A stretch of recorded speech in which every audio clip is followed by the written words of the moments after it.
Hi, and welcome to Sixcess Stories. We are your hosts, Christina Gent and Eric Ozarowski. And this is where we share real conversations with the 6 Degrees community, all about life, leadership, and the power of meaningful connections. You are most likely to catch today's guest at his favorite coffee shop, chatting with a fellow business owner, at a conference, sharing knowledge and meeting new friends, or at a local resort reviewing just how awesome their day pass is. Jon Osting is the founder of Startup Sales Shop and now also the creator behind Day Pass Dude. In this conversation with Jon, it was a really reflective conversation where we talked about his growth over the last year with Startup Sales Shop. We got into purpose and fulfillment and just reflecting on what are all of these things that we're doing and what's it for. We talk a little bit to him about his new venture, that he's the Day Pass Dude, and how that's giving him energy, and he's paying a lot of attention to what is motivating him and what isn't. We share a little bit about how purpose has been the North Star for us in our business, and just really get into a good, solid conversation around navigating success and the path to it. Yeah, it was a really relatable conversation. I think a lot of business owners probably have this come up at some point in their life. So it was really nice to talk to Jon about his reflection and to have him be open and honest and vulnerable about where he's at and what he's going through. So please enjoy this episode of Sixcess Stories.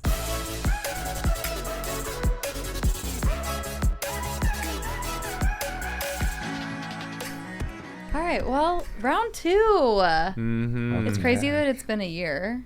Has it only been a year? Okay, that's how today feels. You feel different. Okay.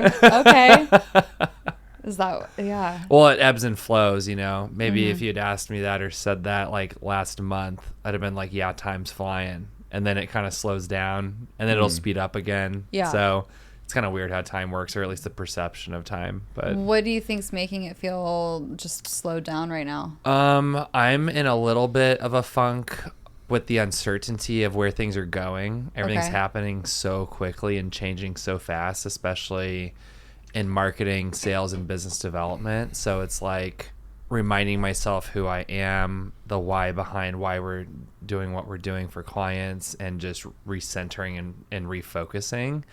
And I think there's also a little bit of restructuring happening too within the Startup Sales Shop business. Just going, okay, so this is what's worked so far the last 4 years.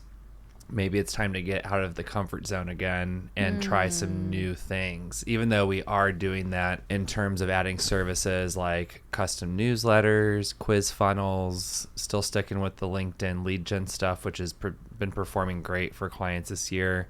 But I'm also kind of just wondering what else is out there, because this is not it.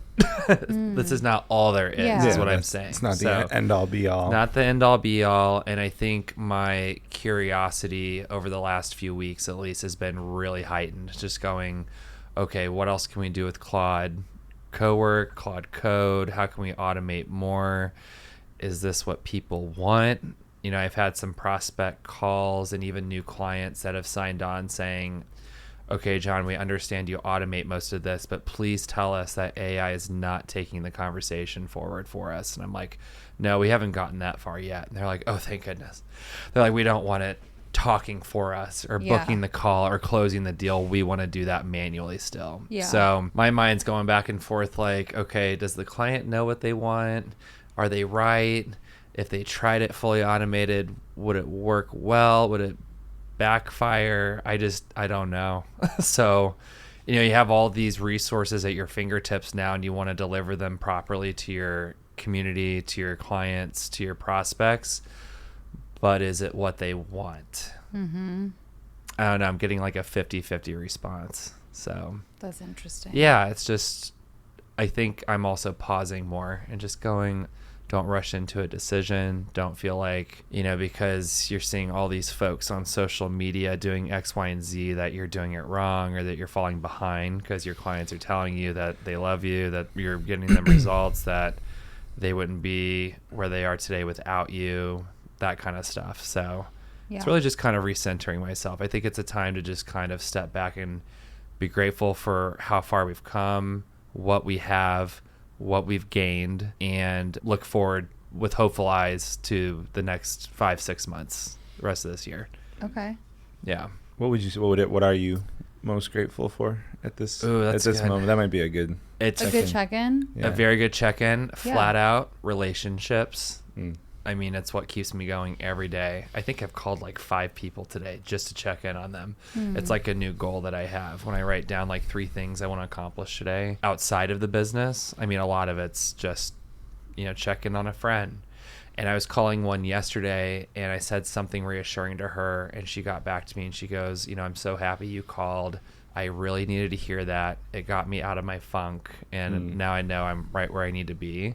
So for me, I feel like over the past few months, I've been so focused on the business, on staying up to date with what's happening with AI, business development, sales, LinkedIn stuff, that I've kind of almost lost sight of the meaning, if that makes sense. Sure. Yeah. I mean, I just had this aha moment earlier this week that, Jon, you're not really tying in the importance of relationship and connection with what it is you do for clients like you used to. Like, you understood that when you got started, and that was the purpose that drove you forward. And then you became more successful. And I'm starting to realize from a high level view that I'm getting too caught up in that. I'm getting too caught up in the growth and the success, and I'm getting lost in it. So this is a time for me to kind of step back and go, what is your why? Why are you doing this? And what's really important? Yeah. So that's where I'm at. Yeah. And it's refreshing too. So. Well, and a very, I think, real thing that a lot of entrepreneurs go through when they start hitting that growth stage. I mean, I've heard it from a few people. So, I mean, it's hard not to piggyback on being grateful for relationships, because it's that's what you do. I mean, it's literally what I do. So it's like, how do I not just say that same thing? Yeah. I mean, honestly, I think, and this is going to be like really cheesy and cliche, but just, I think a lot of the conversations that Eric and I have had lately I'm really grateful for, because we've been hitting a different stride as far as talking through more of our sales.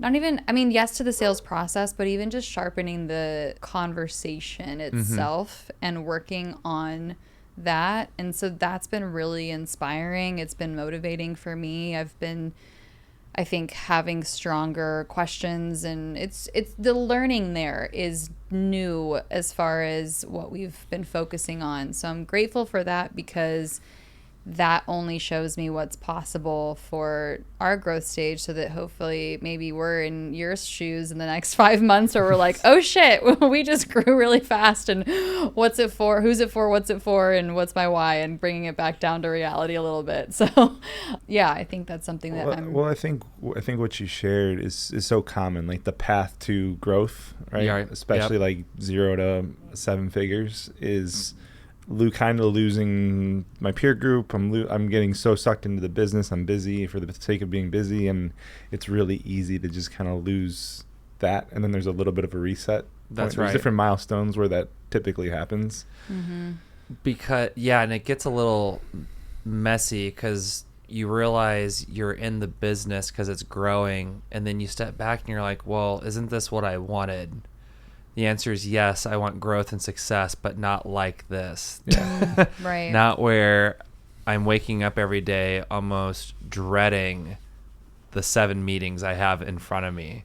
I would much rather, just because it's too much and you don't get to enjoy the process, it's more of a checklist, and I don't like that.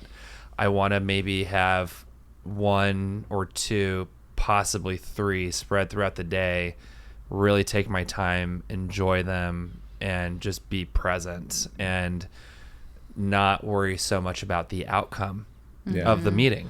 That's internal boundaries, right? And Yeah. it's just controlling your my calendar a little bit better and setting expectations around what times the slots are available. That's right. Right. And I think especially as companies get bigger, you talk to anyone that's involved with larger teams, larger companies, more zeros. Typically, it just means more meetings for the people that are higher up. Which that's right. There's a better way to do it than that. So what's interesting, this came up in one of the groups where we had a member recently, first member in 6 Degrees that retired while they're part of 6 Degrees, which is really cool. And we're still trying to figure out like what's the celebration thing that we can do for when that happens.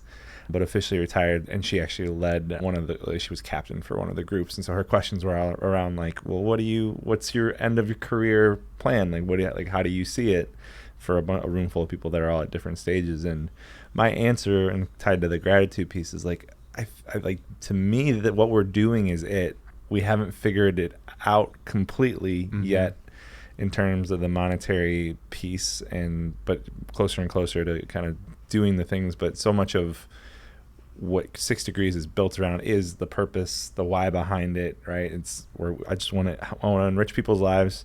I want to help them be the best version of themselves, whatever that looks like, and then have connections that transform dreams into reality. That's our purpose at 6 Degrees. And so because we have that, it's like I will never retire from doing that. It's your purpose. Yeah. It's not like so the company's purpose is very like shared between me and Christina, and mine's like a couple notches over from that, but it's so close to that it just is like, no, this is the plan. This is the retirement plan. When we moved out here, I told Christina this. I was like, one of my goals coming from Chicago was always to be like, I want to be a snowbird way before I retire. Like my goal was always, I want a place in Chicago and a place somewhere warm, and I want to be able to bounce between the two and then be able to enjoy it that way, right? And we just moved out here instead. And but same kind of thing with retirement. Like I want to. There's like the financial freedom that comes with being able to retire and say like I don't have to be in any meetings that I don't want to be. That's another level. But for me, it's like just being able to enjoy life in a way and have the work be enjoyable where it doesn't even feel like work. That's the other way to do it. Right. I think we were talking about this too, Eric, in our last growth group, where we discussed how is AI going to change work and the need to work versus having your passion and purpose understood, and then that's kind of how you flow through life each day. I don't know how it's going to change things up. I know it will. I don't know how fast it's going to happen. I don't know if anyone really knows, but I know work sometimes gives people a sense of purpose and something to do each day. And then that's one set of people where it's like, okay, it might be a means to an end. I have to get up every day and accomplish these things to please my clients, to get the paycheck, to pay the rent, and their mindset's more of that means to an end. And then I feel like people are starting to kind of realize is, well, I can kind of monetize my passion and then I don't work a day. How is AI going to kind of lift the work, in quotes, mindset so that more people can live each day through their passion and not worry so much about payments and bills? And I mean, my mind's kind of split on where this is going. So. Yeah, well, I think related to that, I mean, so many people, each of us, I'm sure, have heard of people that retire and then a year, whatever, they played a bunch of golf or they tried a bunch of things, and then a year in, they retire early, they come back and they're like, yeah, I couldn't just go do that. Like we already have so many examples of that. So what happens to the workforce and the population because even like people that, if you're a mom or a dad and you go, my why is my kids, so I do all of these things to support my kids, right, and set them up for success. So I'll go take the shitty job or multiple jobs and do all of these, sacrifice all these things for my kids. That's not really a why to go do the work part though. Well, because you're removing yourself, right, as the variable. I mean, it's kind of like putting on your own oxygen mask first on a plane before you put on the kid's oxygen mask. If you're not taking care of your purpose, your self-worth, your joy, then what's the point? Like you'll be on your deathbed going, well, my point was to really provide for my family. But if the family sees you miserable, are they happy to see that? Yeah, I mean, probably not. I'm doing this. I'm going through this with my mom a little bit. I mean, she's close. She's getting kind of zeroing in on retirement, and she's like, I worked really hard. I saved a bunch of money. I'm trying to figure out the best way to do stuff. And she's like asking me like what me and my sister like what we want. I'm like, what do you want to go do? Mm-hmm. You've earned that. And Correct. she's like, well, I want to take care of you guys. I'm like, you first. Yeah. And it's hard for her to do that. It's just kind of that's been her mentality is I'm going to put my head down. I'm going to work really hard. I'm going to provide for my kids as a single divorced parent. We literally had that conversation last week where we kind of got into it a little bit. I'm like, Mom, like, what do you want to do? What me and Andy want doesn't even matter. We'll be okay. Would it be nice if something happened to you and there was some money?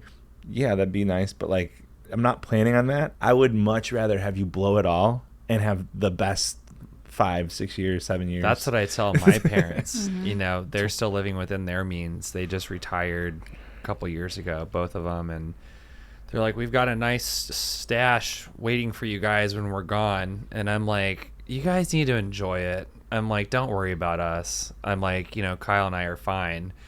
I don't know if it's a generational thing. Do you think it was our parents that were just kind of taught to be that? I mean, put in your 40 hours, save up, retirement, I think it's live part within of it. your means. We also don't have kids, right? So I think it is a big factor in any parent that I know. And I mean, the families that are part of 6 Degrees, my mom, they want the best life for their kids, right? They want their kids to have a better life than they had. I mean, I hear that so many times with parents, right? So I think part of it is the three of us, we don't have children. And so we have a different mindset. We want our parents to just go do it and spend it and go have the best time of their lives.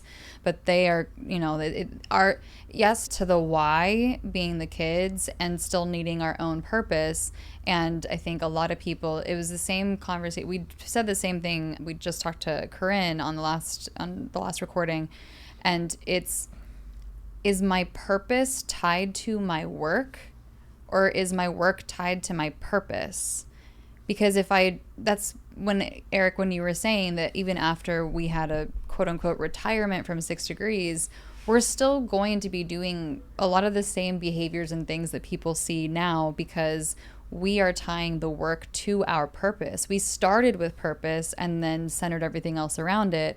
So I think the same can apply with kids. If my purpose is 100% tied to my kids, then I'm probably going to put them first and foremost and save up and only really have them in mind whenever I'm thinking about where is my retirement money going, or whatever, you know, the question might be, the conversation that you had with your mom or your parents. I think that's right. It's hard. I think it would be really hard for a parent to not be like, no, but I want to give Eric the best life. I want to give John the best life. Mm-hmm. Like I can't spend this. Yeah, I mean, and at the same time, it's like, I'm not counting on that. I'm not. Yeah. It's money. So money comes and goes. You know how I feel about money. It's like, not real. It's not real. It's not a real thing. Like, it's not real. It's made up. Somehow it's due, but at the beginning of the month. Somehow. What is it? Somehow what are you it's due. What's somehow due? we don't have it. Somehow we come up with it. It comes and goes. And so, yeah, I mean, I hear what you're saying. And at the same time, it's just like, yeah, no, I think it's Alex Hermosi. But like one of the things he says is like one of the things that he would wish would happen for everyone is like that at the end of your life you had to give all of your money away. Like you go to zero, and it's not to like passed on generationally. It's just you live, you do your thing, you work, and at the end it doesn't matter because it's gone. Yeah Right, rather than this generational wealth past all this stuff. I understand setting it up for your kids, but also everything that my mom did for me was getting me to who I am now to be able to operate in this world. That's way more valuable than whatever money that she could give me, right? That's right. So, you know, I always put myself in that situation too. Like, let's just fast forward to your last day. And when you're on your deathbed, do a little analysis. Like, are you proud of the life that you lived? And what are you most happy that you accomplished? And it doesn't align with what I'm doing every day because I'm growing this business to grow it. And I think I'm losing a little bit of track of my why, kind of like what I was talking about before. I'm going through a little bit of a reflection period. So if I'm there and I'm going, okay, well, I really focused on getting more clients, making more revenue, helping more people with their LinkedIn presence, and then like getting case studies printed. Does it feel good? Yes. But is it what really moves the needle for my spirit? No. Sure. Absolutely not. So I'm going back to the drawing board this week going, okay, so what is it if you were on your deathbed today and the universe or God or source asked you, are you happy with the way you lived your life? And if not, what would you do differently? And I would definitely go back, even over the last few years. I'm very grateful for all the relationships that I've built, the clients that I've made, the friends that I've made here in San Diego since we moved here from Chicago. I do think I live a full life outside of the office. You know, I play golf, pickleball, sailing, whatever it is. Like, we live our lives to the fullest here. But I'm like, okay, well, the 7 or 8 hours a day you're in the office behind a computer screen, what about those hours? What's your underlying energy, your focus, the frequency? And it's not the frequency I resonate with, really, naturally. I want to change it, and I'm trying to figure out how to change it, if that makes sense. So I don't want the money to drive me. I don't want the next client to drive me. I don't want the next LinkedIn post to drive me. I want love and relationships and meaning. So what does that look like every day when I wake up if my focus is not on driving revenue? Is the business going to fail? Probably not. If I focus more on deepening each relationship I already have and appreciating it, while also continuing to build more relationships, but through a different lens and a different mindset, I think the result will come in its own time, and I think it's going to blow me away, if that makes sense. I feel like it really is. Relationships are the foundation of everything. And when I look back on the success that we've had at Startup Sales Shop, it's all come down to a handshake and like a warm referral from someone who's already like won my trust. And, you know, there's that one or two outlying instance where we'll send out a LinkedIn campaign or an email campaign and it's completely cold. I don't know the person on the other end. And they're like, yeah, we actually need this service right now. Sign me up. Where do I sign?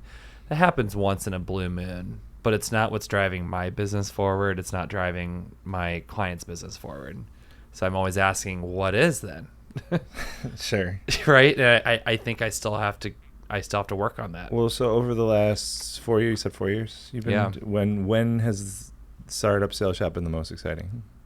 Most exciting? It was definitely at the beginning. Yeah. Because that when I was building, imagining, it was for me my ticket to freedom because I no longer had to work for an employer. I'm like, this is the best feeling ever.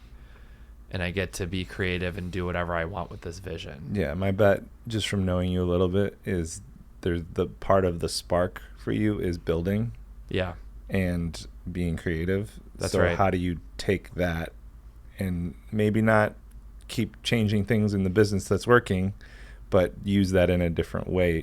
What I'm hearing right now is like, can you do that in relationships, right? Because that's right. The other side of what I'm hearing what you say is that your clients aren't all here, so you're not able to really deepen the relationships with those clients other than executing really well at what you're doing. Yeah. Right? So you need this partnership piece from That's a relationship standpoint. That's right.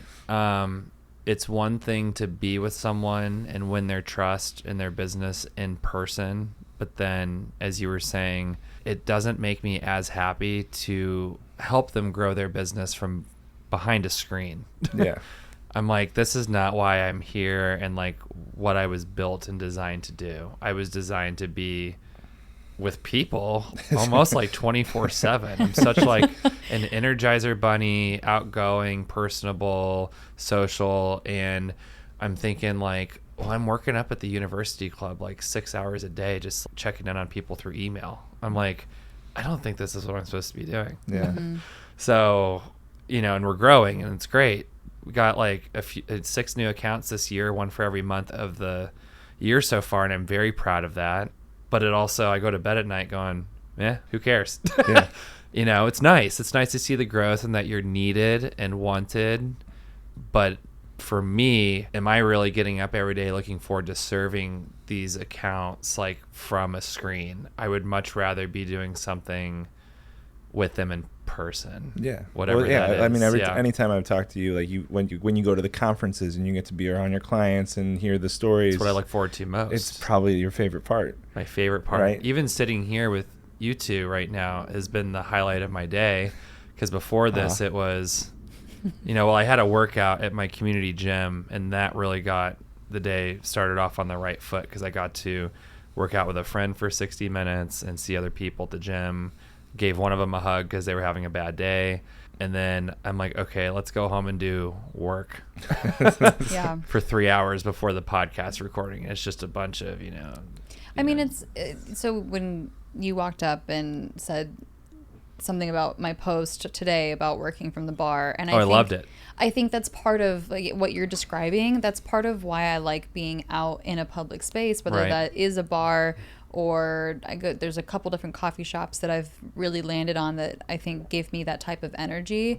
But yeah, to go home and do the computer work and to do that from home, I am the least energized by that. Mm-hmm. And so even just being surrounded by other human beings, if I'm not directly in conversation with them, but every once in a while there is interaction happening, especially at a bar top, right? So that gives me so much more life.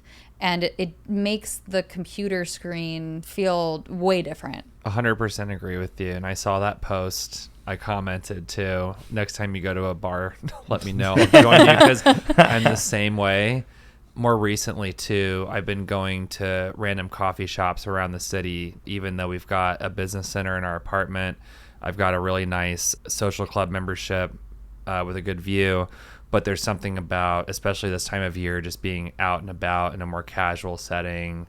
Maybe you're wearing khaki shorts and a t-shirt. You don't have to dress up and whatever, put on a front. And it's just from there, you just get so much more done. Mm-hmm. And there's a flow, as you were mentioning too in your post. I can't describe it, but it's like, I remember my friend and I were at Palmy's Cafe in PB last week during one of the last World Cup games, and we were only there for like an hour and a half, but I think I got what felt like 5 hours of work done. Yeah. In that hour and a half, I'm like, okay, I just did a whole day's work in an 90 hour. Minutes. Yeah, I know. And I'm like, we should do this more often. Those are the best. That's the best feeling. However that shows up is just to feel productive and feel like I'm getting things. Yes. Like moving the needle. Yes. On certain things.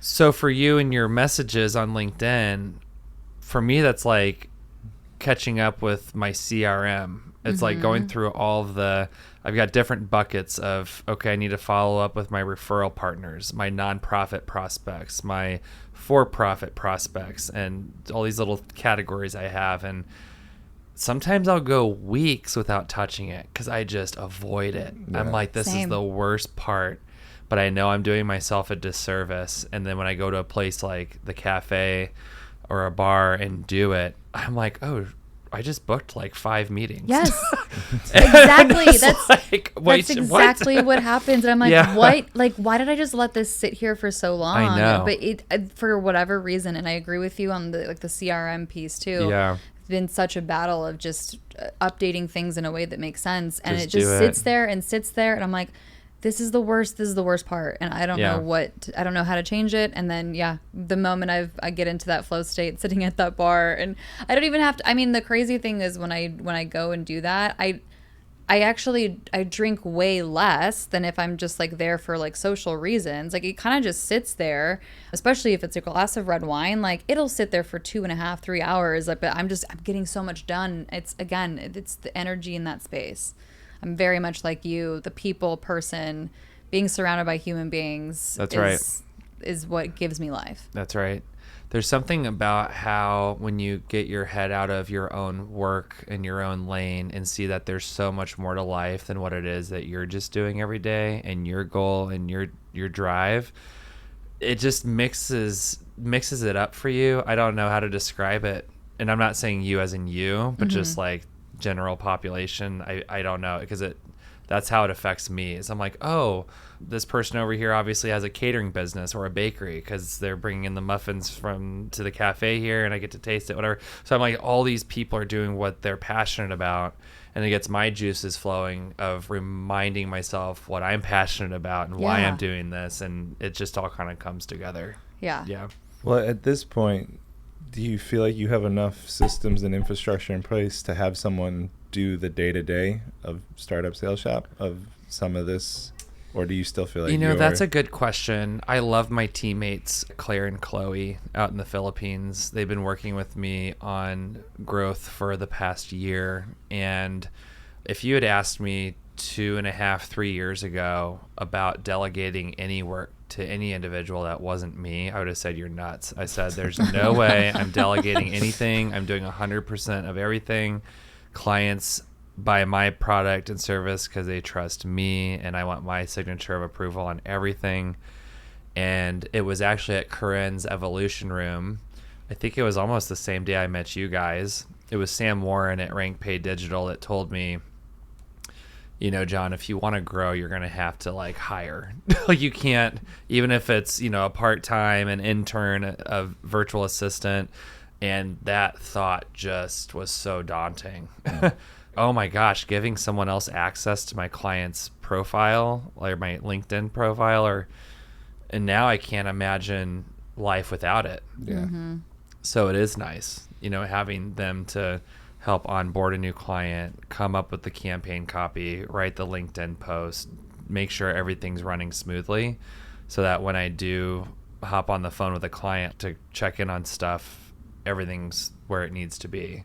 And that frees up my time, obviously, for more instances like this, where I can afford a 2-hour slot in my afternoon to record a podcast or go to a happy hour or just a networking event in the morning. Well, there's a next level to that, right? So you have the team, and then if you think about just any organization, there's a leadership team leading the team. That's right. And then there's the CEO that's making sure that the leadership team is on track for leading, that's right, for leading the team, right? Yeah. So there's a lot of people on LinkedIn that have the title CEO, but a true CEO doesn't actually touch the business in any way, right? They're making all of their time, all of their energy, all their effort is going to relationships and the actual decisions. You have enough. Right. You have enough experience of how things work and what things need to do. There's another level that you need to find the right person for to be your GM, right? That's right. Or you're the equivalent of a GM to do whatever the setup is with you, where either you're doing the prospecting, but there's a handoff, and then they take care of the follow-up, they take care of the outreach. That would be the dream. Right? Actually, if someone else could get on the second or third phone call or check in on the CRM and do the follow-ups and close the account to bring them in, that would be amazing. But typically there's 3 levels. There's my team, then I have a leadership team, and then there's a CEO. That's the pyramid that makes sense for a lot. I got to figure out where I am, because I have a team. You're probably all 3 right now. I still am all 3, and I still consider myself not a CEO but a founder. Yeah. I think my brain works like a CEO's would. It's just a matter of time. We need a certain amount of revenue coming in and more clients in order to build out that structure, right. I believe. Mm-hmm. So we're not there yet, but we'll get there. I share that more of, so if the builder piece and being the creative part, there's a lot of building that would need to happen in the infrastructure of a team like that. And if okay, here's the revenue goal that we need to get to for me to be able to hire the 6-figure, $100,000 person to be able to do the thing while I also still get CEO salary. That's right. Right? Maybe there's an end of the light at the end of the tunnel. What could happen is you just keep playing with different things. That's right. What if we add this, and what if we try this? And then, not that it's a bad thing, but it's just you're spinning your wheels around using your creative juices in a way that's actually detracting rather than adding. Well, and my question for myself too that I've been kind of chewing on this year is, Jon, do you believe that the agency life and the agency structure, building it upwards, is really what you want? Because it seems like a lot of in marketing in general and in sales, there's a lot of churn. Whether you're an SDR and you're like, okay, I got burnt out after 6 months, I quit. I'm going to go to another company to do the same thing. I just got an email from a sales humor newsletter I follow. I think the subject line was 4 sales roles in 1 year. Is it worth it? Or, is this what you're meant to be doing, or whatever it is? And so what's an SDR? Oh, sorry. A sales development representative. Okay, cool. BDR is about the same, business development representative. And the question I'm asking myself too is, do you want to continue growing the agency to have more and more clients and build out the team, knowing that things are so uncertain, especially with AI, and that in general, no matter how you please a client or not please a client, there's going to be a pretty high turnover and churn, and that's amongst your team. That's amongst your clients, just because maybe they want to try something new. I've had clients in the past where we'll do everything perfectly right, and they'll look at me and they'll say, thank you so much for getting us that new client. Now we know this process works. We're going to bring it in-house. And I'm like, well, shit. And I'm like, so you get stung like that every now and then, and the landscape and environment changes all the time, and you can't control most of it. So you can control the campaign copy, you can control the quality of the leads list, pulling with intent data, setting up their profile for success with branded assets, an SEO-driven tagline, an about section. But once you press the play button on the campaigns, it's like up to the universe how it's going to perform. Sure. Time of year, season, market, audience, market, everything. Economy. Do people want to buy my client's product? Is it too much? Is their service good? Is the product service good? Right. Yeah. Do they have a good website, which I'm not in charge of? And I'm like, they visit the website and they think it's crap, so they don't buy from my client, but everything else is going well on our end. Do they even have trained salespeople that are actually good at closing? Right? That's a big one too. Yeah. I mean, there's so much that goes into. Yeah. And I don't think many of my clients are prepared for what we do for them, because a lot of, we'll say, like some of the LinkedIn messages or emails go unanswered for days or weeks because they just don't have someone on it. They don't have the bandwidth to do it themselves. No CRM in place. So we'll be going back 2 months, right? Going, someone wanted to meet with you, but they just said it wasn't the right time. They said to follow up in 2 months. It's now at 2 months. Have you done that? And they're like, no, we forgot all about that one. Mm-hmm. So it's like you want sales, you want growth, you're investing in sales and growth, and you have these people begging, or not begging, but people lining up to be interested that, hey, I want to meet. Right. And then it's like, it's the whole, I can bring a horse to water but can't make him drink it. So going back to where I was going with this is, do I want to make what I have now with our small, medium client base, I'll call it, like 9 or 10 clients. Do I really want 50 clients doing the same thing? I don't know. Yeah. And I think that's where I'm kind of in the same spot. That I wouldn't say I'm in the same spot that I was last year. We've definitely grown, ebbed and flowed. We've got new services, revenues coming in, everything. But I'm also thinking, like, there's something getting in the way of like my full potential. If I really wanted to do this and bring it to like ×5, ×10, it would already have been done by now. So I'm thinking, like, where's the kink in the hose? Do you really want this? Do you really want to grow so big and have more headaches and more frustrations and, and more people to manage? Or do you want to do something that's more like a more simple solution that brings a lot of value to a larger amount of people quickly, if that makes sense? Sure. Well, I know you've shifted the focus into nonprofits in the last year or so. That's right. And I'm curious how that is filling up your cup in more of the purpose-driven way, if at all. I'm just curious how that's going. If that's yes and no. Yes, because I know that what we're doing is going to a good cause. It is positively impacting the community, whatever cause that we're helping.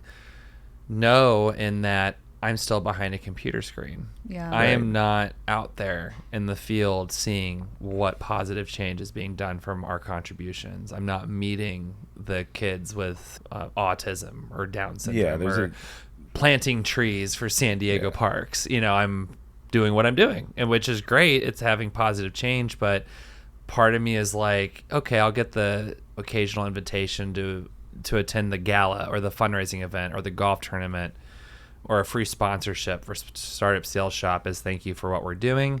And that's all great, but there's something missing. And I'm still trying to figure out what that is. I think it still has to do with the relationships and the in-person connection. Yeah, it's the impact. It's the impact. I want to be a more intimate part of the change. What happened to, I remember you having an idea around a dog bar situation. So we still have the LLC with California.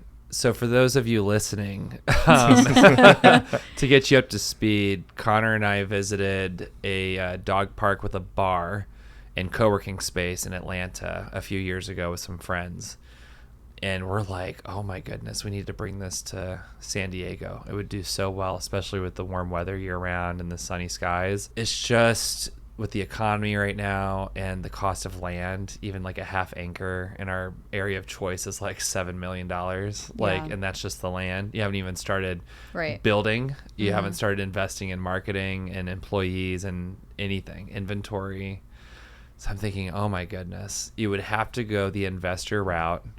I've never done that before. I've always kind of been interested in what that would be like to have an idea that required capital. The one thing from a third party, that gets in my way with that is I've heard stories where immediately your idea and your business, when you ask for investors to help out, is no longer your business. Right. It's their business. It's theirs, yeah. They own more than 50% of the company. You're driving 30%. If you guys end up selling a decade down the road and have a couple locations, you get a nice buyout. But you better love what it is that you do, because you're not the one kind of making the decisions. And I think one of the reasons why Startup Sales Shop has worked so well for me is because I bootstrapped it. It's 100% mine. The cost of doing business is very low. The margins are great. And I don't know if it's in me to take that kind of risk right now. Sure. To build something like that. But I know for sure it would serve the community, make a lot of people happy, dog parents happy, the dogs happy. I mean, we would have Padres nights. Oh, Padres. Padres, P-A-W, for those listening. Oh, that's so cute. And the typical dog yoga on Saturday mornings and brunch on Sundays, and we'll have food trucks lined up around the corner. You can bring your food in, but alcohol is purchased on site. We've already kind of got the vision down, and we know it's possible, but it's just how badly do we want it? Do we really want to go through the hoops of building something like that now, where you have to wait a year to get a liquor's license, 6 months to get beer and wine, make sure you've got all your ducks in a row with the state, and your licensing signed off on? It's just a whole thing. I'm like, do you really want to do it? I'm like, well, I don't know if I want to go through everything it takes to get it done. So that's where Connor and I are kind of stuck a little bit, and we're going in circles. I'm like, do you want me to get rid of the LLC? Do you want me to file for what do they call that? It's not liquidating an LLC. It's dissolving it. Thanks. And do we want to go through the paperwork of doing that, because it already costs us money to open it? Do we want to give it another year and just see what happens? And Connor's like, no, I'm for sure not in the mood for this right now. And I'm like, okay, so I got to dissolve the LLC. Yeah. I just ask because, so much of this conversation about finding why and finding the purpose and wanting just more to be the in-person things. And that's right.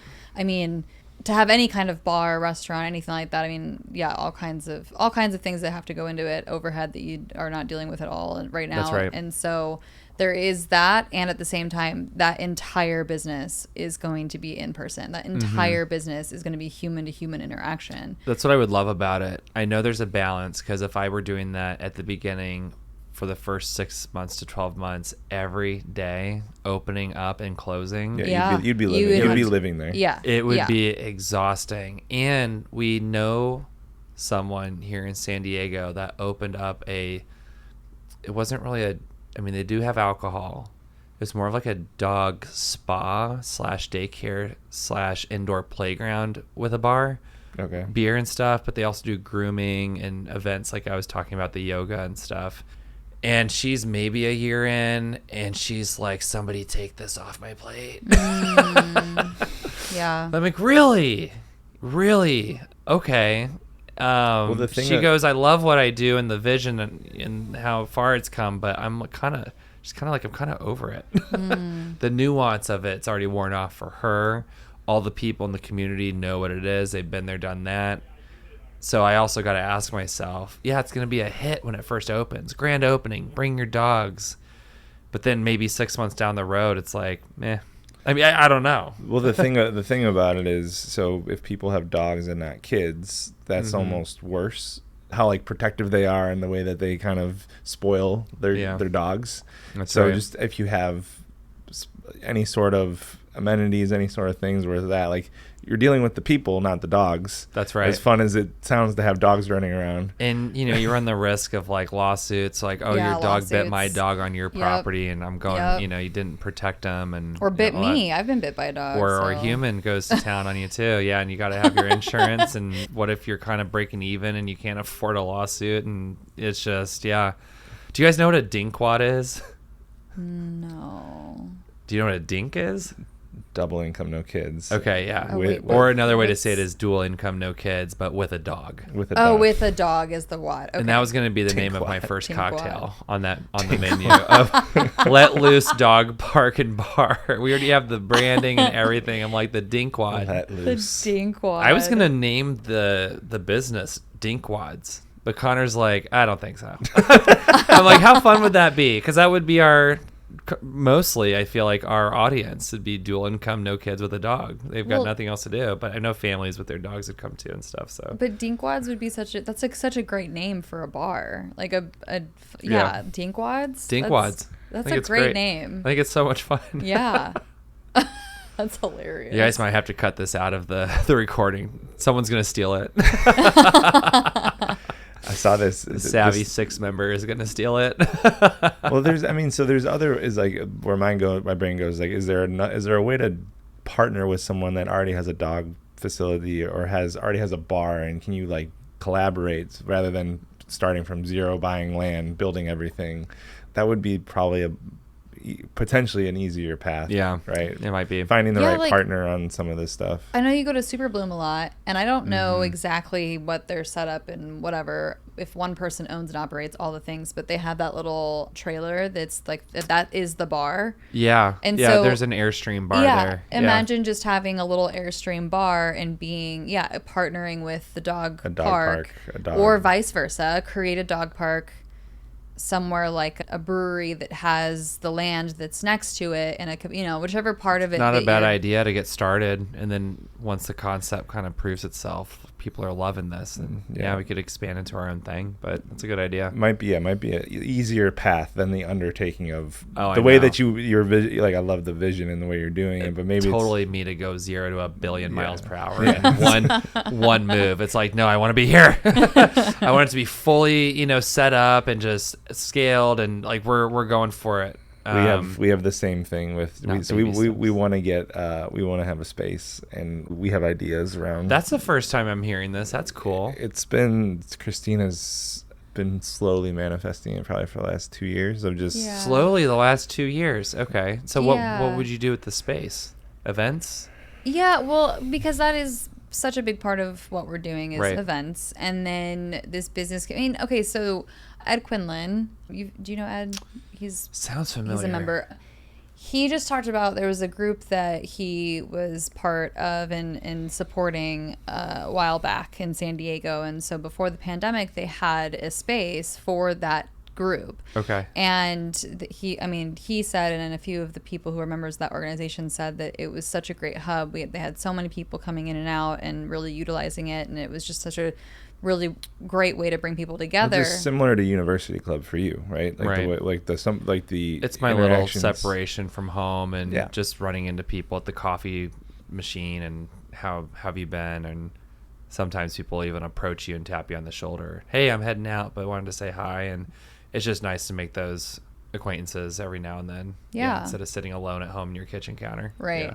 So it would very much be this by day coffee shop, co-work type of environment. And then by night, more of the wine bar type of a feeling to it, right? Where there's a clear, maybe it's 5 o'clock, there's a clear time that we're like, this is for social time now, right? I like that idea. Because I went to a coffee shop that was exactly that. It was coffee shop by day, and then at 5 o'clock, it was like a rule that you cannot have your computers out. They would come around and they would tell you, like, sorry, like, no computers anymore. And so, and then just to have, we would want it to have a full kitchen. We would want it to be a space where we could have our dinners and bring in our private chefs and work with people that way. And then is it big enough that we can actually host something on a little bit larger scale for if we did something 30, 40, 50 people?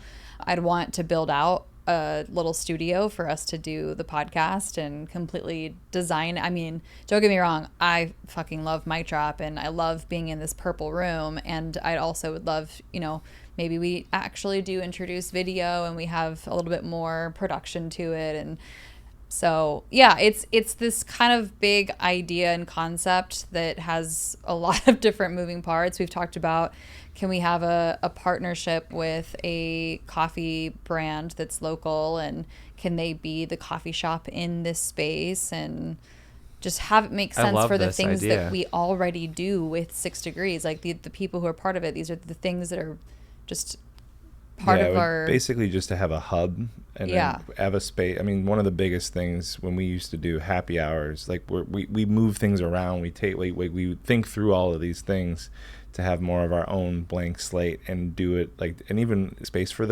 if we had a group that needed to meet there, just can we have that happen? It would be a very unique, there's a lot of moving parts to it, but I think more and more it would be our version of like co-working with all these, just everything else that we do, and just have a little bit more autonomy and control or influence on being able to move and manipulate things in our way, the way that we want. It's kind of interesting because there are co-working spaces around the city, as you guys know, and they have their events, like their little networking events, but they don't do what you guys do. They don't do the growth groups. They don't do the intimate experiences. Like, they don't organize everything strategically, I believe, the way that you guys do that. So you found your community first, and then you create the space second. Right. But you bring all that meaning and structure into it. I think that's the way to do it. Yeah. So that's cool. Where, like, there's a lot of logistics of like, okay, where do we put that? Because if you live up in San Marcos and we put it downtown, like, you're not going to use it somewhere in the middle, right? Del Mar. So the two options would be having 2 locations here in San Diego, one North County, one South, and we would start with one. But like, do we serve? Because like really San Diego, it's 2 separate places. Is kind of just what we realized, and our goal from just a vision and growth standpoint is like, can we have like 100 people, somewhere between 100 and 150 in North County, and then another 100, 150, and like, there's still enough room for people want to come to both, they can, but to be able to service both of them effectively. That's right. To have a space to be able to do that. And then someone mentioned, we were talking about this with someone, and like, one of the things that they mentioned would be cool is if we did it like as a bigger event, almost like if we had a comedy show type thing. If we actually had like an event space where we had a stage, and then their idea was like, if you had 2 levels and you do the member level up top, for whatever's happening, members are just members only, exclusive access, and then everything else is like, you can sell you could actually have a profit center and sell tickets to some of the other stuff, and just have it be an event venue similar to a Mic Drop Comedy Club or something like that. So there's a bunch of stuff with it. Like, you guys could do so much with a physical location. Yeah. The question is, do you want to manage a physical location. I mean, it's like a whole other whole other beast, right? That's the biggest thing, is just every single thing that happens with owning a space. And like you said, the headaches that come with that. And so I would want to have the people to hire and have the team and people in place that are managing the location itself.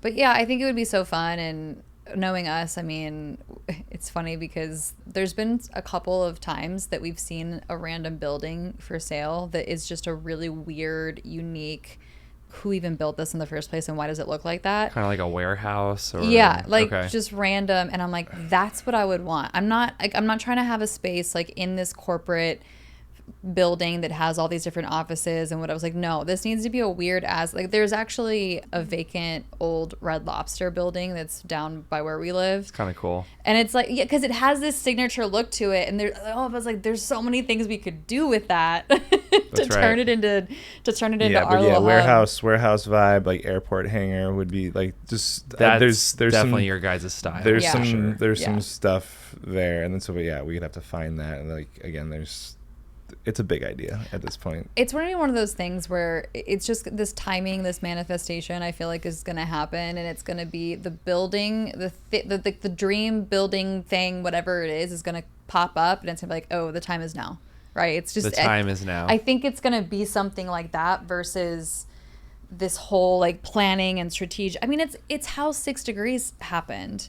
I started working for 6 Degrees, and then 6 months into it, they offered it to me, and I'm like, what do you mean? Like, like, why are you giving this to me? Actually, I don't think I didn't know that. Yeah. That's how that happened? Yeah. Okay, cool. Yeah, so I had worked for them for, it was roughly 6 months, and within that time period, it was very much their part-time, kind of more hobby than anything else. And they each had, it was another couple, and they had their own businesses that they were fully focused on and careers that they were growing.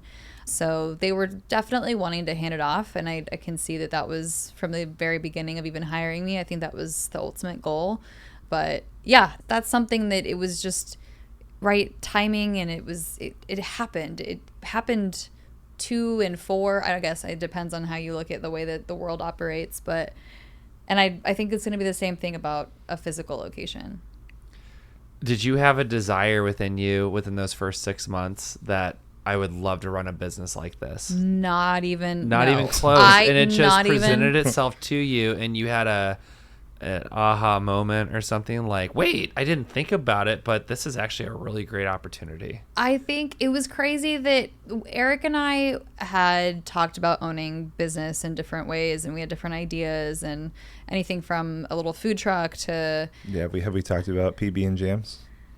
What was it? PB and jams. So peanut butter, so gourmet peanut butter and jelly food truck with really great music. So okay, I mean, I could get behind that. That was our food truck idea.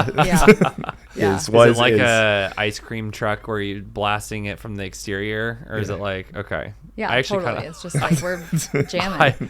You guys could have different styles and different jams and different jellies. Different peanut butters, different jellies, all different kinds bread. Of stuff. Locally sourced jams and crust on, crust off, different kinds of breads. That would be so good. Actually, I would totally go.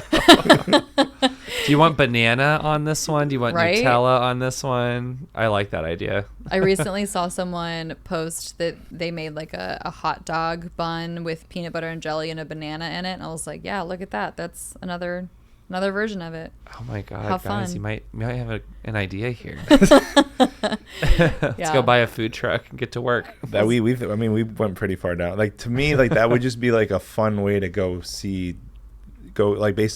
travel the U.S. Oh, absolutely. Right? Just hop in the food truck and go make whatever we need to for the day, and then move on to the next city. Like, I would never do it as like we're gonna make a bunch of money and get rich off of this thing. No, it would just be like, let's just go, and it would be really fun. Sometimes you have to do what satisfies the soul first, and I don't know if I told you, Christina. Eric, you know about my recent YouTube channel I started. Yeah, I was going to ask you about that. Okay, no, we were talking about the passion part. Coming at a good time because, we're talking about not doing stuff for money, and it's just, let's just plant the seed and see where it goes. But, you guys know I'm figuring things out with Startup Sales Shop. Where is this going? What's my why? Do I want to really grow this thing or keep it where it is? Like, the time will tell on where that's going. And I'm like, in the meantime, what else is Jon Osting good at? What brings him joy? And I was having a conversation with one of our friends when she was visiting, and I'm like, I need to get myself out there. I don't put myself out there except for like LinkedIn posts where I do selfies. Hey, I'm networking. I'm a good guy. You can trust me with your business, LinkedIn profile stuff. That's all good and fine. But I still think I'm hiding behind the screen somewhat. So I'm like, what better way to get myself out there by doing something like fun that I feel like a lot of people would appreciate in the city?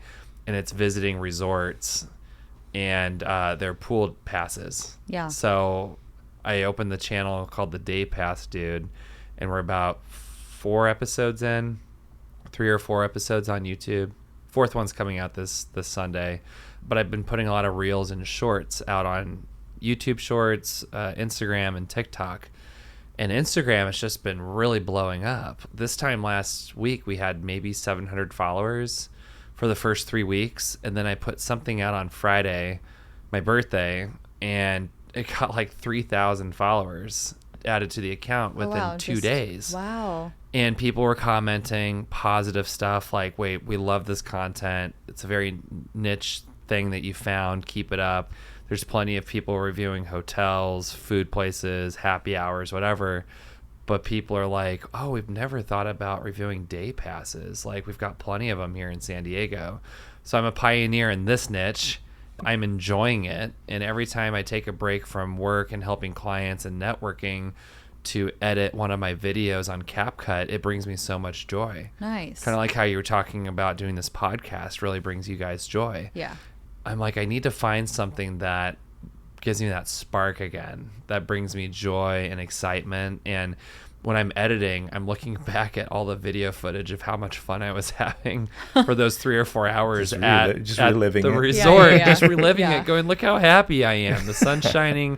I'm sipping a cocktail. I'm with a friend who's to the left of me, and it just brings me a lot of joy, and it brings all my viewers joy. That's and amazing. they're sharing it with everybody they know. Oh, we should do this. It's a great idea for $30. You go to La Valencia, the Bahia, or whatever. I didn't even know this place existed. It's right in my backyard, Town and Country. They got a great water slide. So it's also forcing me to explore my own city. And how'd you come up with that idea? You said a friend. You had a friend in town. There was a friend in town. And we have a mutual friend whose YouTube channel is going so far now that she's able to pay her rent with her AdSense money. She's gotten that big, Damn. maybe 50,000 subscribers, and she reviews old movies and the plot twists within those and plot. Like she asks her audience, like, did you know this about this character and all that? And she does like deep dives for like 2 hours or 3 hours on a single movie. And people just love her. And now she's like, yeah, I pay my rent with my AdSense money now, even after taxes. And I'm like not worried about cash flow anymore. That's awesome. So I'm like, okay, well, I'm not in it for the money. I'm like, I need to get this going. I need to plant the seed and do something else outside of what I'm doing, which I would regard it as like my full-time job, my startup sales shop job. I wanted a passion project. I wanted something else to focus on, something else to look forward to over the weekend. What am I doing with my free time? Watching TV? No. I really want to do something that challenges me to grow, learn new skills, and create in a different way that I haven't been creating. And, selfishly enough, I kind of want to be the center of attention in a different way. And in a different way. I'm like, if that makes sense. I'm like, it'd be nice to be kind of Insta famous. I don't know. Provide value in that way and just be the light for other people, because I think it makes people happy too. I'm having fun doing it. Yeah. So. I love that. I need to check out, how long are the episodes? Well, the episodes, brace yourself. They're anywhere from like 15 or 20 minutes to like 35 minutes. Okay. Like they're full-blown episodes. Like grab your popcorn and a glass of wine and turn me on YouTube And it's from the moment I get out of the car and explain how parking works at the resort all the way to checking in, to getting at the pool, ordering drinks and food, taking my viewers to the hot tub, jumping in the pool, and then like leaving, like, and then going to the changing room. And it's just this whole thing. And then I do at the very end of each episode, I'll do a Daycations rating score. Well, I'll rate each category. Okay. So it could be like destination appeal, like your value, amenities, Sure. that kind of thing. Yeah. And then out of 100, what is it? So there's something tied to the end of that too. I got to figure out like what I'm doing with the rating scale, but because it's long, it's long. Woo. But we'll see where it goes. I've already had a local news station, Fox 5, reach out to me saying like, would you mind coming on a segment in August to talk about fun things to do at the end of the summer? Nice. Like, that's cool. That is really cool. amazing. Yeah, so I'm like, I didn't get that with Startup Sales Shop. You want me to talk about lead generation and business development? Because you're behind the screen. LinkedIn profiles, Right. Yeah. So that's the thing is, and now I'm trying to figure out, okay, where can I take my social media presence for the business?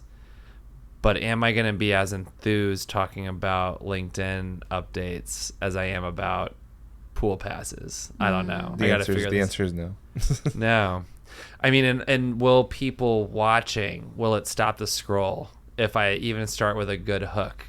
This is where I think my doubt creeps in a little bit about how sexy is my business offering, and like how do people really value it and want it, and how much effort is it going to take to make short clips and reels for the B2B whale hunter, Instagram page or YouTube page? And am I as passionate about getting in front of a screen talking about here are the latest updates with the LinkedIn algorithm, things to be on the lookout for, Sure. versus, hey, I'm at the La Valencia, at the hot tub, and it's really great in here, and I'm really enjoying it. Like, I got to be honest with myself. I don't know if I'm as enthused about talking about B2B sales on Instagram as I would be resort passes. So Go ahead. I was just going to say, so going back to our conversation around purpose, right?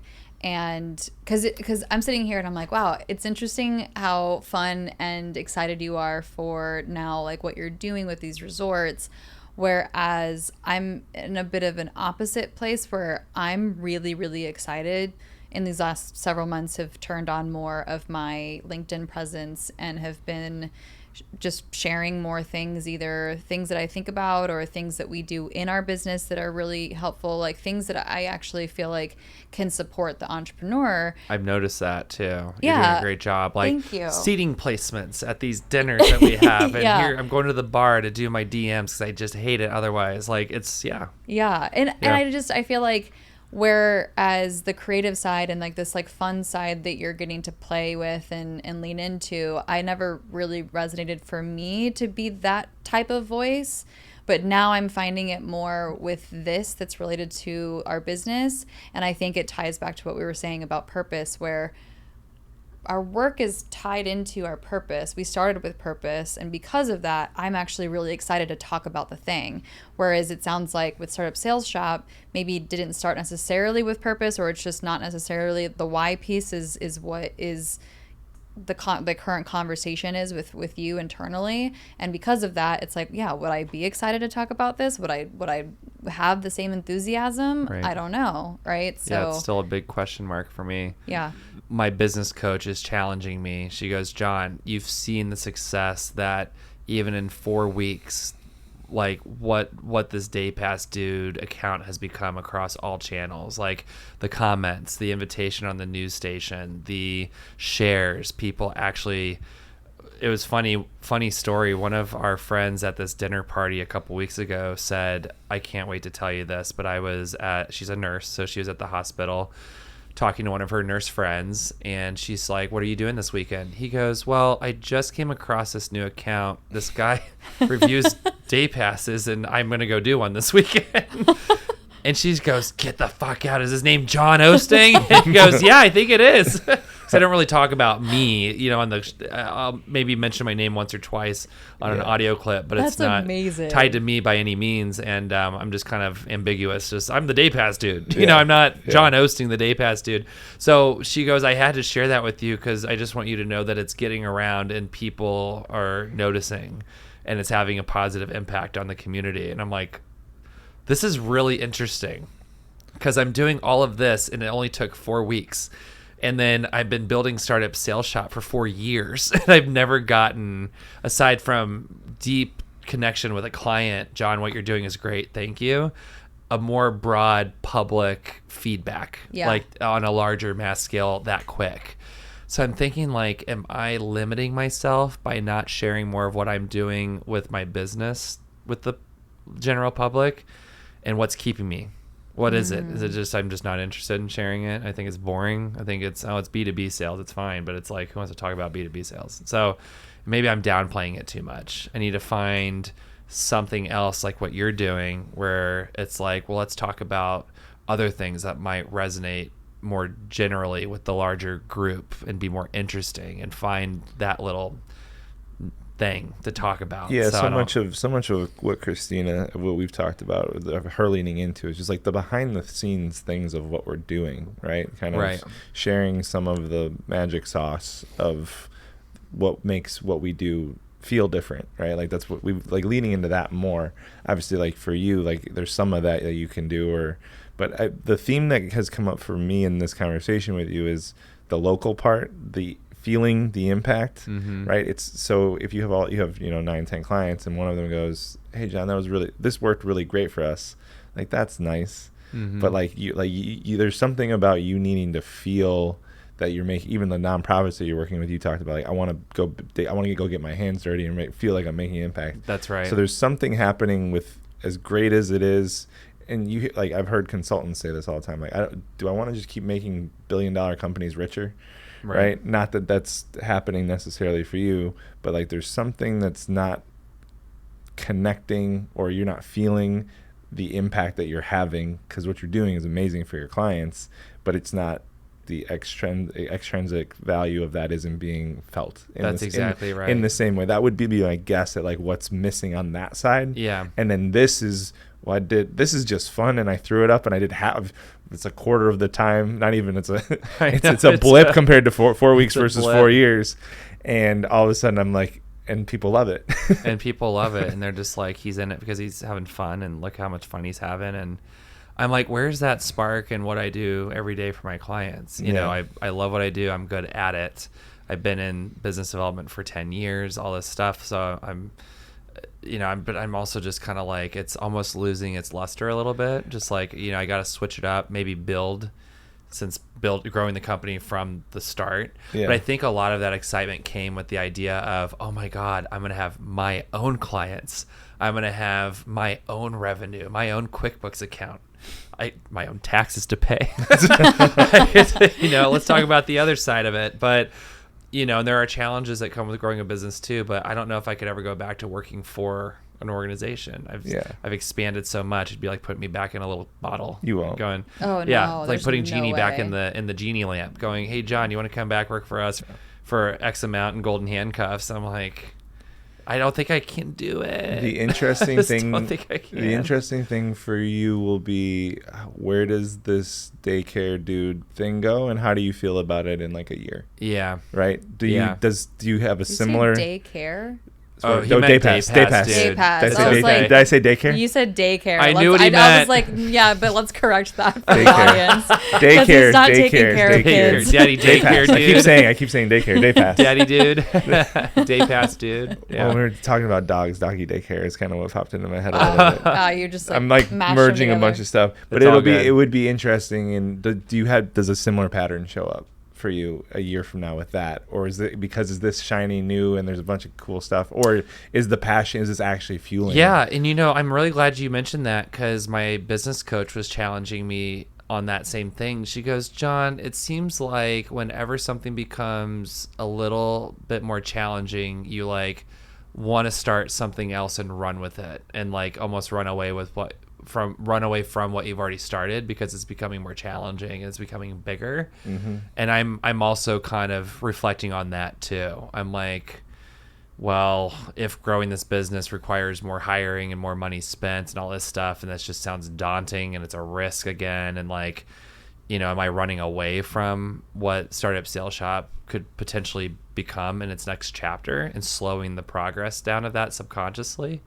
because I don't want to face the fact that it is growing and it's going into its next phase and it's going to have its own set of challenges. And I mean, that could be something too. The other side is also just, I think I just want to be more out there and just do something more fun and adventurous and record myself doing it and share my experience with other people. And maybe this becomes a little business of its own, Day Pass Dude merchandise, feature sunscreens like Sunbum and Neutrogena on the show. There's so much sponsorship and partnerships. Oh yeah, you've got a lot of opportunity. I just know so many influencers locally here that have quit their 9-to-5 to do this full time. And yeah, they got to put out a video a day or whatever, but it says paid partnership, probably made, $10K off of the partnership. It's part of the company's marketing budget to hire them, and that's they're doing what they love to do, and they're getting attention for it and a following and positive feedback, and they switch it up all the time.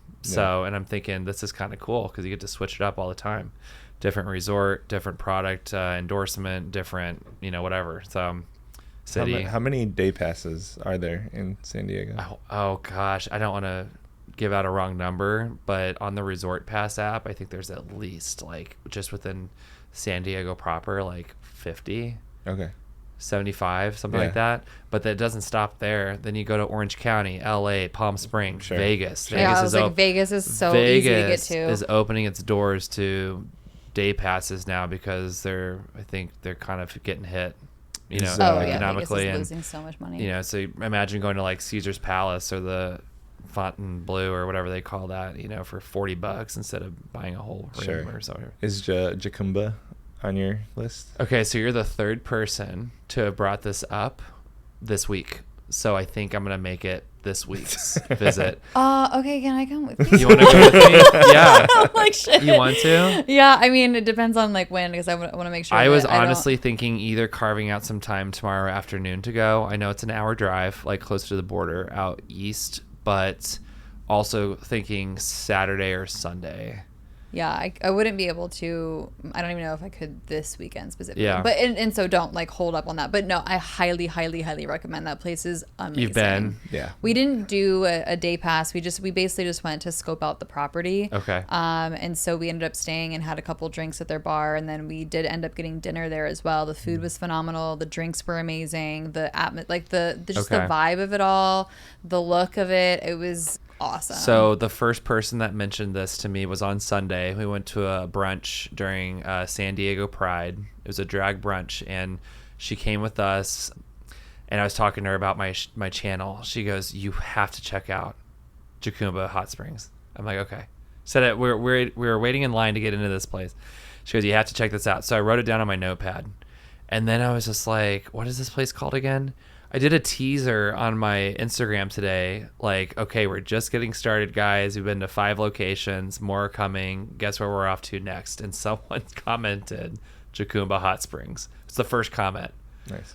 And I'm like, that's a sign. Okay, we'll see where this goes. And then literally... And then now Eric's like... That was 2 hours ago. And then now you're saying Jacumba Hot Springs? I'm like, okay, that's it. That's enough for me to realize this is a sign from the universe. This has to be the next day pass. And they're like, what, $30, $34 for the day? It's an hour drive. It's an easy drive, and there's a lot of intention in what they do. It's really well set up. It's cool. It's a cool spot. Yeah. I will hit that up. The message I'm getting though is, John, if you're gonna do a day pass this week, go there, because it's been brought to your attention 3 times. And there's something going, I don't know if the timing, if I put it out and some celebrity sees it and reposts it because they like it. I don't know, but I have to go.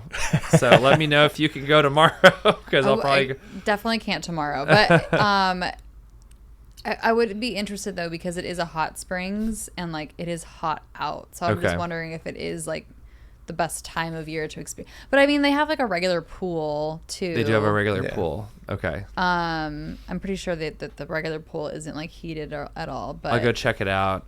I might even do like a later visit, maybe go around 4 or 5 o'clock, and then maybe sunset. Do some video footage there and go, oh guys, the sun's down, it's getting a little cooler out. I don't know how late they're open. I'm guessing until like 10 p.m. or something. Yeah.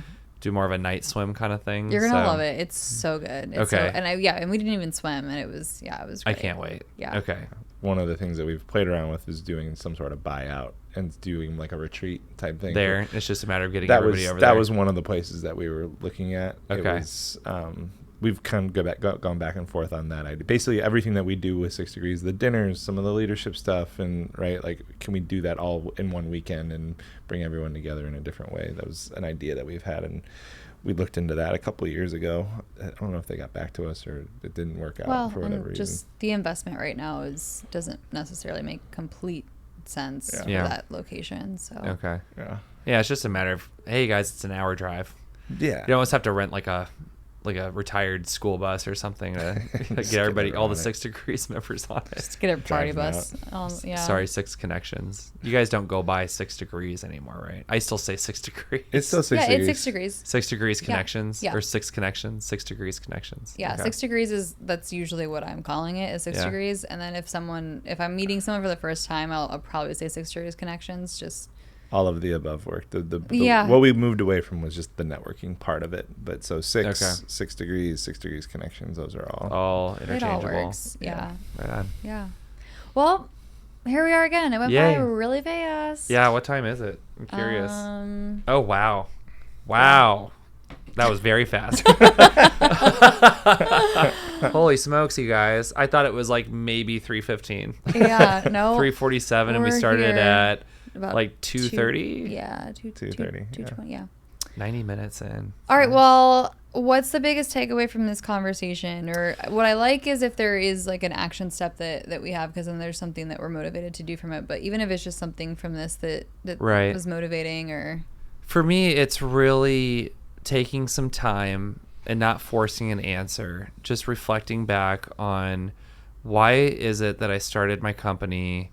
What are all the positives that have come out of it? Relationships, clients, the revenue, and being able to support myself in my dream city of San Diego. But then also, what is it going to take to keep me going forward with that same drive and passion? Like, what's my why? What's my drive behind it? And then also reminding myself that we're always in motion, always growing, always changing. The environment around us is never stable. It's always throwing us curveballs and just going, okay, where next? I don't know. Or do we stay here but add stuff or take away stuff or switch it up or try something new? So I think the most important thing too is once you have that idea that you're aligned with, just take action on it. Mm-hmm. It wasn't that hard to open a YouTube account and go out and start recording myself at a pool and then post about my experience. A lot of people find that very scary. Like, oh, I could never do that. Just get myself out there. It's, breaches my security and like all that stuff, sense of security and all that. And I'm like, well, I'm just trying to find something new. Mm-hmm. If you have a credit card and you have any social media profiles, you don't have privacy. Mm-hmm. Right. Owning a cell phone, and no a cell privacy. phone, and a cell phone, cell phone, credit card, social media, in any capacity. Like, there's no privacy. Everyone's got your social They've security. got your, whoever they is, they've got your stuff. Yeah. You got everything. Yeah. What about you guys? What's your takeaway? I think I really appreciate the way that where you're at. We're at a similar timeline and just the reflective place of why you're doing what you're doing. That's right. And I think there's been probably like the roller coaster ride that we've talked about of the highs and lows of what we do. There's so many examples that we have of the why, like when two people meet or when you post on LinkedIn, it's like those two people. And then like when you tag 6 Degrees and like we have so many examples of that. And it's hard sometimes for me to keep that perspective and keep that top of mind. Right. Because you're in the weeds with everything. Because we're in the weeds of just still trying to figure some stuff out on the financial side of just, we have the team and we really, I think we're still trying to work through really making sustainable business. Oh, I can understand that side, which 100%. Like the things that we want, the ideas that we have, the things that we want to do haven't necessarily matched the membership business model that we've had. So we're shifting some stuff, which feels like we're kind of rounding the curve. So I'm just sitting with it, just like the reflective nature of where you're at and what you're doing. I really appreciate that. I've been there often. And I think to what Christina said, just for us, like the why is like there's so much strong foundation in what we've built so far because of we spent probably over the course of 4 months be like, why does this exist? Right. And distilling that into 3 sentences, and that's the North Star. And I think part of what I'm sitting with right now is just like, no, we have that, and what we do, the what, we could that could completely change, but it wouldn't change the why. And that's why there's I think when we were talking when I was in the group, it was like, no, like this is the thing that I'm doing for the next 30 years. That's right. It might look completely different, and it might evolve, and it probably will. But it definitely will. But I know But I know when, like, with my heart, that we are going to help enrich lives for people. We're going to help them reach their highest potential, and the connections that we create are going to transform people's dreams into reality. Like, that's going to keep happening. So just kind of, I appreciate you just kind of reinforcing. Well, thank you. I'm glad I was able to bring some kind of breakthrough to the table or realization. My action step for sure is to follow your account, because I want to tune in. I want to see what's going on and just see how it grows and support it however I can, because it's fun. And appreciate that. Maybe it's not this weekend, but I definitely I volunteer for one of the times to go with you and do a day pass. Sure. That sounds so fun. I've had a couple Six members already ask. I know Allie Ramo was already with me, and she brought her friend along at La Valencia last weekend. That was fun. Actually, it was on a Thursday we went, and then Megan Ward was already talking about doing a pass at or I think she wants to do an overnight stay at the Gaylord Pacific. Those day passes are very hard to come by. Are they? Because you can just kind of come in as my guest and still review it and that kind of thing. And amazing. Yeah. Because it'd be fun for me to get video content with you. And then it's like, I'm doing my video content that's like for what I'm doing, and then you're doing yours at the same time. And it's like, look at this cute little collab. Who would have That's thought? Right. Yeah. Awesome. Well, thank you. Thank you guys for coming back. Thanks for coming back.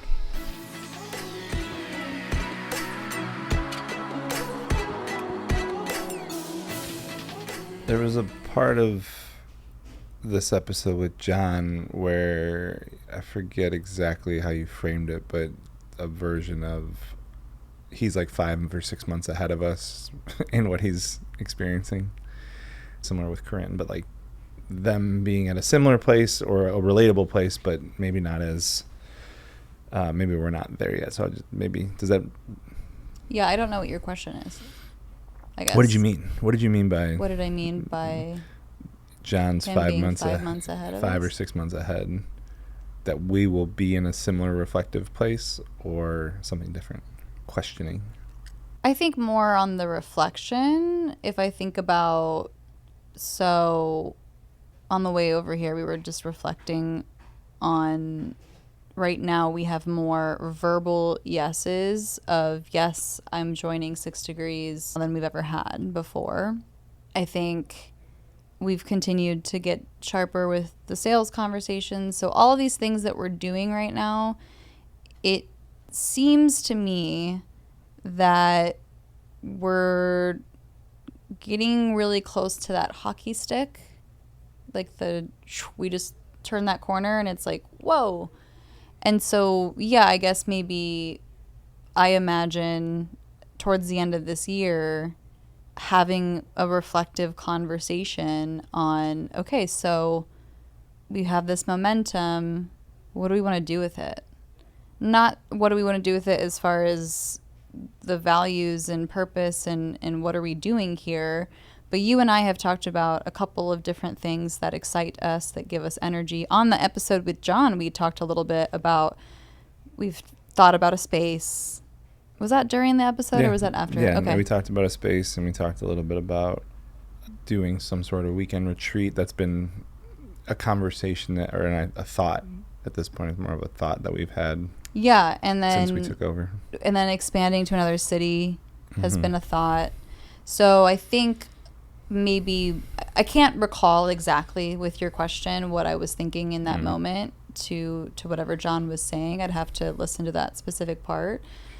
I imagine it's something along those lines though of I'm feeling this, I don't even want to say momentum. I'm feeling an acceleration right now. And with that, I could see that within the next 5-6 months, we start to have a more serious conversation about, okay, like Big picture stuff. yeah, What's next? right. Oh, that would be for us to be there. We are there. That would mean, if we're having that conversation, that would mean a lot of other positive things. Well, yeah. In terms of growth, systems, team, all of the financials, cash flow. Big exhale on my end that just happened. I think I'm feeling both things at the same time. This excitement around, oh wow, okay, yeah, what the cash flow and what that does, all the opportunities that opens, and it's everything that you just mentioned. So what that comes with as a leader as well is more responsibility for more people and just what any person's going to experience as something like that grows and takes off. It's exciting. It's definitely exciting. And it's also, wow, okay, let's get Christina prepared for, I'm talking to myself in that, not you getting me prepared, but just in my mind, ooh, okay, let me put in as many best habits and practices and things that I can, and not all at once, because I know that's not how habits work. I know that's not how things work. But just starting to make shifts. Yeah, it feels like over the last few years we've had pivot pains of trying to figure things out versus growing pains. Mm-hmm. And growing pains are going to be a lot different. They are going to be different. Yeah, they're going to be different. And here's the thing. We have the experience of the pivot pains, and I think just pains in general, and being able to look back and say, yeah, look at all of the pains that we've gotten through. So we're going to manage and we're going to do great during our growing pains, for sure, right? And the coolest part about all of this is we have this badass community of people who are currently members, but even people who are huge supporters, and they're going to support those growth pains. Yeah. How exciting. Do you have a number in your head of just like, when the company makes X, we made it, or is it us making X? Is there any sort of monetary number that you're holding on to? We've talked about it in different ways, but it's not a number for me. It's more a I don't know if I want to tie this to a feeling or a behavior. What it would look like to me is I don't have to pause and think about. I got invited to a concert on Tuesday this week, and I said no because I was just thinking about it from a financial standpoint. I was like, I don't think that's a smart move, right? I mean, not that I'm super wanting to get my nails done right now, but just as an example, or even, I mean, wanting to get a pedicure and just not going and doing that because I'm like, well, do I want to spend on that, right? Is that actually a smart thing to do right now? There's trips that we've talked about that's like, oh, okay, how do we budget for that? So for me, it's more, no, I know that I'm good, and I can do the things that I want to do and spend on the things that I want to go experience, and also be able to do that with others and pull other people into that.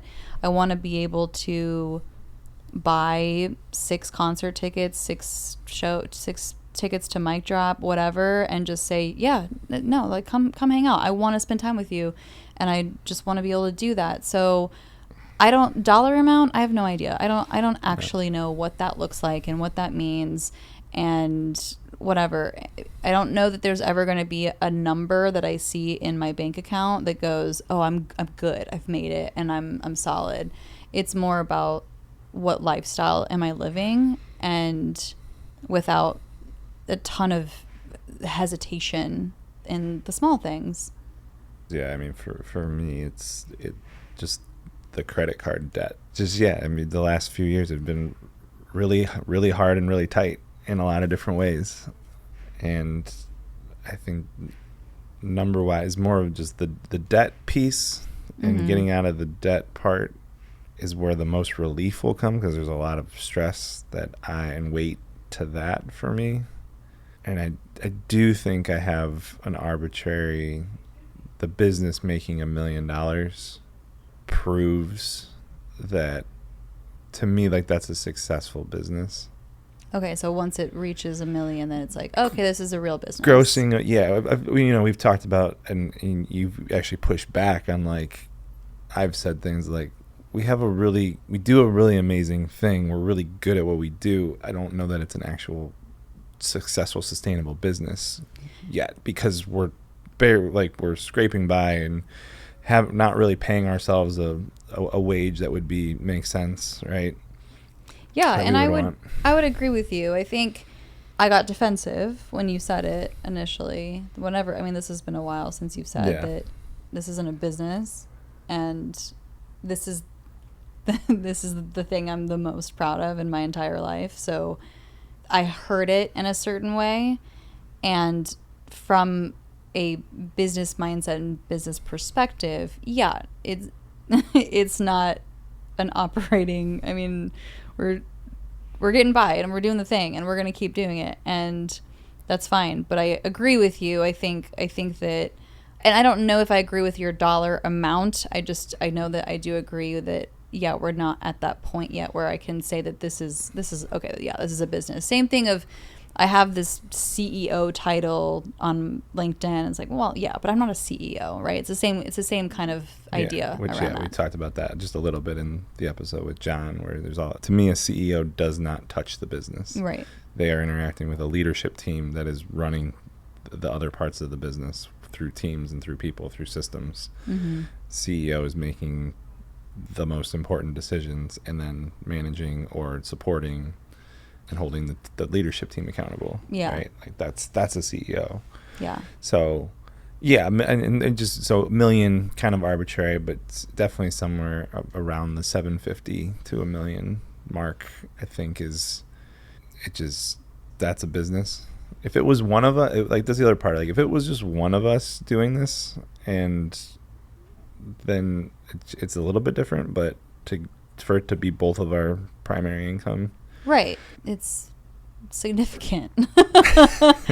Yeah, I think people would blow their minds to just see, like, peek behind the curtain and see, wait, both of you? And wait, that's what you're bringing in for your entire household?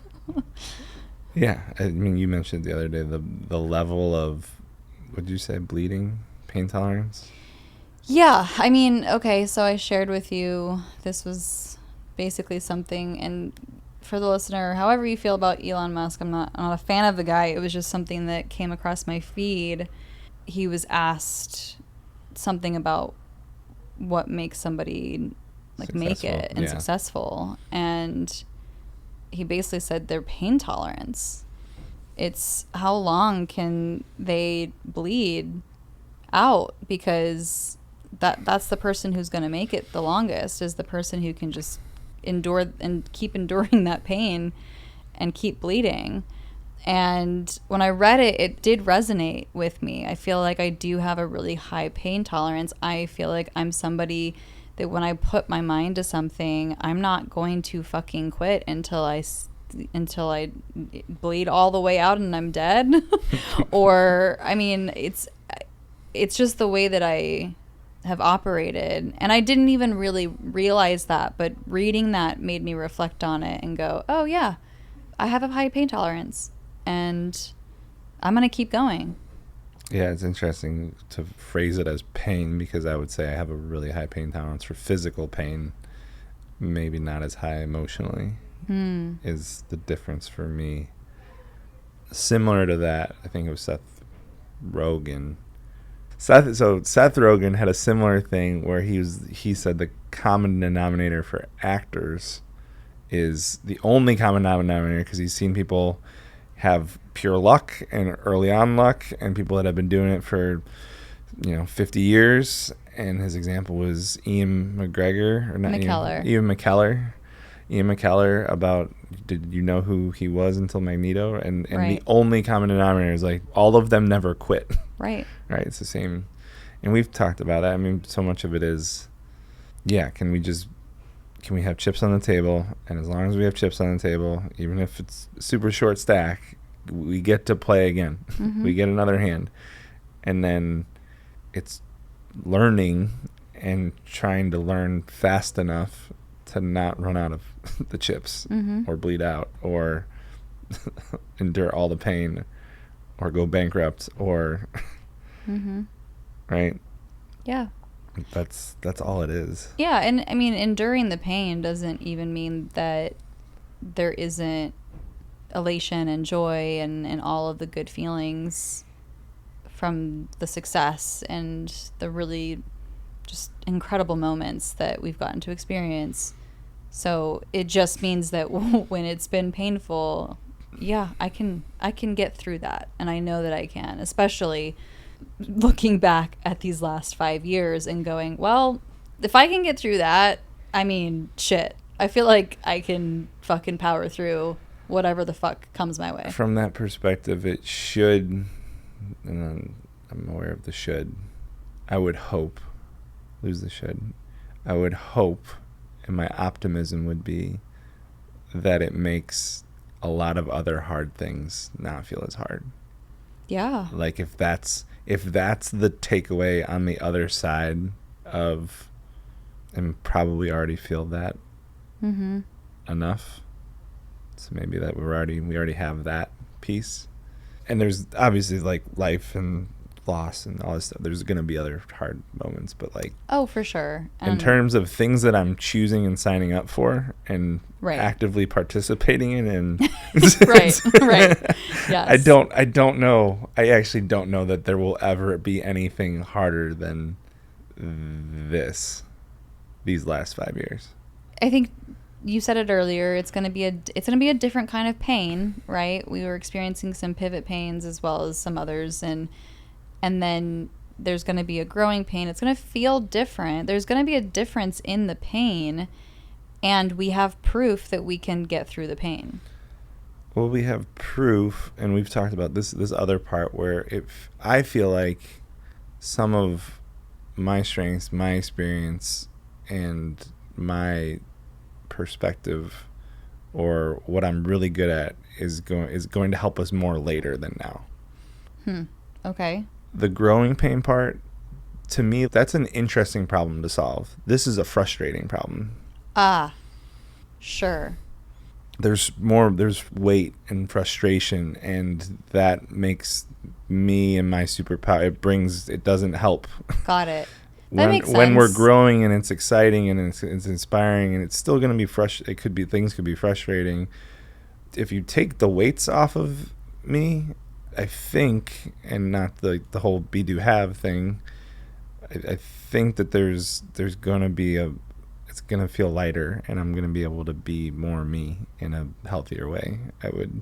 Without these like financial handcuffs. Yeah, I mean, I hope that that's the case. I could be wrong. For you. I mean, it's one of those we don't know until we're in it. Yeah. Right? I mean, I've sat down with so many different people and still hear some of the same, these moments of, it's a multi-million-dollar company, and here they are terrified that they're not going to be able to make payroll next month. And so it's just one of those things that it seems like is a constant, right? It doesn't matter how much money the company's making. It's like, well, yeah, but it doesn't have to be that way though. That's a common struggle. Our biggest challenge is the margins that we're operating on are so small to begin with. Sure. No, I mean, I hear that, and I know right, that like we that's what I guess that's what I mean is like we have, because of the and this was part of the conversation with John, which is so because we have the foundation of our purposes in place, we know why we do what we do. Mm-hmm. We have the values to help us make the hard decisions, and then we have we have these tools, we have conscious communication to have hard conversations and work through things. The sales piece and figuring out the what we do part, once that's learned, yeah, all of these other skills help us way more right. with all the other parts. It's having to learn how to apply them to sales and closing, and making sure that the offer, or not even the offer, the experience and the product and the services that we're offering, like that all makes sense. And as we've gotten clarity on that, it's just, to me, I just feel like we have the hard part for most people. Yeah, okay, I hear you. We have the hard part figured out. So again, hockey stick moment, we'll be able to really, really run with that. Yeah, and just from the debt conversation piece, is like, I've done this once where, or in my early 20s, got into a bunch of debt, and like I know how to get out of it. Yeah. We just need the excess cash flow, excess capital to be able to do it. Yeah. Right? And that's what the pipeline has never piped so hard before. So it's got close. Yeah. So I'm seeing the opportunities in a way that's not been the case previously. There's an unlock that if things go the way that they seem like they're about to go, that first domino falls, and all of a sudden we could be really celebrating a really great year, as frustrating as this year's been. So that's what is most exciting to me. I like it. We'll find out. In the meantime, put her there, bub. Oh, you want to put her there? Arm wrestle? Want to arm wrestle? Can I look in your purse? Can I look in your purse? No one's going to know what that means. No one is going to have any idea what that means. That's going to sound really weird. Put her there. Ask us about that story.